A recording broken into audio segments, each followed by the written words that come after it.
ಪುಷ್ಪ 2 cinema dubbing ಹೊಸ update ನೀಡಿದ ರಶ್ಮಿಕಾ ಮಂದಣ್ಣ. ಎಲ್ಲರಿಗೂ ಟೊಪಿಕ್ ಕನ್ನಡ ಟಿವಿ ಯೂಟ್ಯೂಬ್ ಚಾನಲ್ಗೆ ಸ್ವಾಗತ ಅಂತ ಹೇಳ್ತೇವೆ. ಶುರು ಮಾಡೋಕ್ಕಿಂತ ಮೊದಲು ಯಾರೆಲ್ಲ ನಮ್ಮ ಯೂಟ್ಯೂಬ್ ಚಾನಲ್ ಮೊದಲು ನೋಡ್ತಿದ್ರಿ ಅವರೆಲ್ಲ ಸಬ್ಸ್ಕ್ರೈಬ್ ಮಾಡ್ಕೊಳ್ಳಿ, ಮತ್ತಲ್ಲೇ ಪಕ್ಕದಲ್ಲಿರೋ ಬೆಲ್ಲೈಕನ್ ಪ್ರೆಸ್ ಮಾಡಿ ಅಂತಲೇ ಹೇಳ್ತಾ ವಿಡಿಯೋ ಶುರು ಮಾಡೋಣ. ನಟಿ ರಶ್ಮಿಕಾ ಮಂದಣ್ಣ ಅವರ ವೃತ್ತಿ ಜೀವನದಲ್ಲಿ ಪುಷ್ಪ 2 ಸಿನಿಮಾ ಅತಿ ಮುಖ್ಯವಾಗಿದೆ. ಅಲ್ಲು ಅರ್ಜುನ್ ಜೊತೆ ಅವರು ತೆರೆ ಹಂಚಿಕೊಂಡಿದ್ದಾರೆ. ಬಾಕ್ಸ್ ಆಫೀಸ್ನಲ್ಲಿ ಹೊಸ ದಾಖಲೆ ಬರೆಯುವ ಎಲ್ಲ ಸೂಚನೆಗಳು ಈ ಸಿನಿಮಾ ನೀಡಿದೆ.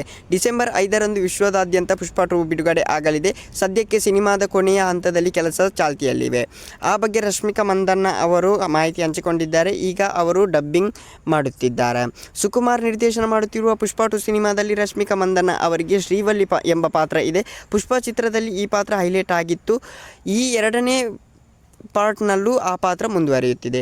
ತಮ್ಮ ಪಾತ್ರಕ್ಕೆ ಸ್ವತಃ ರಶ್ಮಿಕಾ ಮಂದಣ್ಣ ಅವರೇ ಡಬ್ಬಿಂಗ್ ಮಾಡುತ್ತಿದ್ದು, ಸ್ಟುಡಿಯೋದಿಂದಲೇ ಈ ಫೋಟೋಗಳನ್ನು ಅವರು ಹಂಚಿಕೊಂಡಿದ್ದಾರೆ.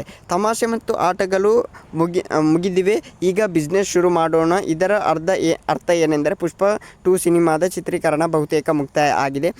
ಈ ಸಿನಿಮಾದ ಫಸ್ಟ್ ಹಾಫ್ಗೆ ಡಬ್ಬಿಂಗ್ ಮುಗಿದಿದೆ. ಈಗ ನಾನು ಸೆಕೆಂಡ್ ಹಾಫ್ಗೆ ಡಬ್ಬಿಂಗ್ ಮಾಡುತ್ತಿದ್ದೇನೆ. ಈ ಚಿತ್ರ ಮೊದಲಾರ್ಧ ಅದ್ಭುತವಾಗಿದೆ, ದ್ವಿತೀಯಾರ್ಧ ಇನ್ನೂ ಚೆನ್ನಾಗಿದೆ. ಅದನ್ನು ಹೇಳಲು ಪದಗಳೇ ಸಾಲುತ್ತಿಲ್ಲ. ನಿಮಗೂ ಅದ್ಭುತ ಅನುಭವ ಸಿಗಲಿದೆ ಎಂದು ರಶ್ಮಿಕಾ ಮಂದಣ್ಣ ಬರೆದುಕೊಂಡಿದ್ದಾರೆ.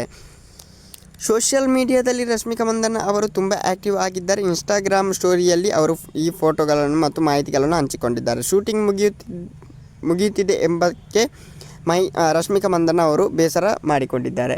ಓಕೆ ಗೈಸ್, ಮುಂದಿನ ವಿಡಿಯೋದಲ್ಲಿ ಸಿಗೋಣ. ಅಲ್ಲಿವರೆಗೆ ಲೈಕ್, ಶೇರ್, ಸಬ್ಸ್ಕ್ರೈಬ್ ಮಾಡಿದ್ದೆ. Love you so much guys.